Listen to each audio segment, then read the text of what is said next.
Que peut nous apporter la culture japonaise pour une meilleure compréhension du shiatsu?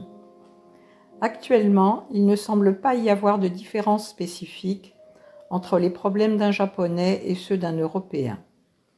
Le stress, le mal-être social ou existentiel, la difficulté à vivre en couple, à s'assumer psychologiquement sont le lot commun.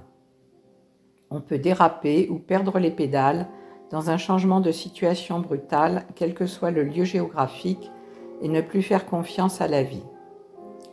La philosophie orientale, en proposant une vision globale de la personne, répond complètement à un besoin dans lequel chacun peut se reconnaître. Les moyens utilisés seront seulement perçus différemment. Je voulais parler plus précisément du ki. Le ki, que l'on traduit par l'énergie vitale ou le souffle, fait partie du vocabulaire usuel pour un japonais.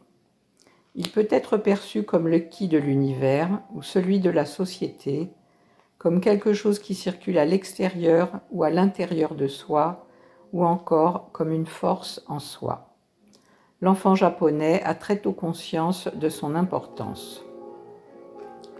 Lorsque l'on rencontre quelqu'un et qu'on lui dit « Comment vas-tu ?», on lui dit « Genki desu ka ?»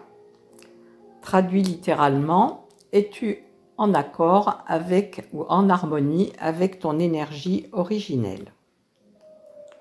Lorsque l'on quitte quelqu'un ou qu'on termine une lettre, on dit « Karada ni ki o tsukete », ce qui se traduirait par « Prends soin de toi », mais littéralement « Mets du souffle dans ton corps ». Il y a aussi le kimochi, le sens de kimochi ga ii. Une amie japonaise qui m'hébergeait pendant mon séjour me pose un jour cette question. Les Français ressentent-ils en recevant un shiatsu kimochi ga ii, ce que nous pourrions traduire par profond sentiment de bien-être? Mais si cette expression fait partie du langage courant pour un japonais, il n'y a pas d'équivalent chez nous. J'ai trouvé cette question intéressante car non seulement elle révèle l'importance pour un japonais d'éprouver ce sentiment, mais aussi sa capacité à le contacter par le shiatsu, même si actuellement il n'est plus autant pratiqué dans les familles.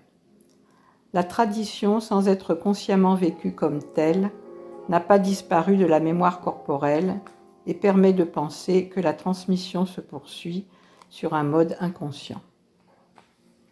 Je me souviens de ma première séance de shiatsu. Ce que j'ai éprouvé, je me suis dit « Tiens, c'est moi, je me reconnais, je suis entière ».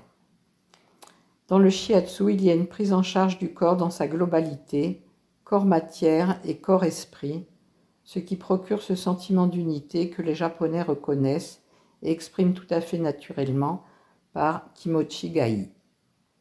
Car ils sont initiés tout petits à ressentir avec le corps, alors qu'un petit Français est plutôt stimulé dans son intellect.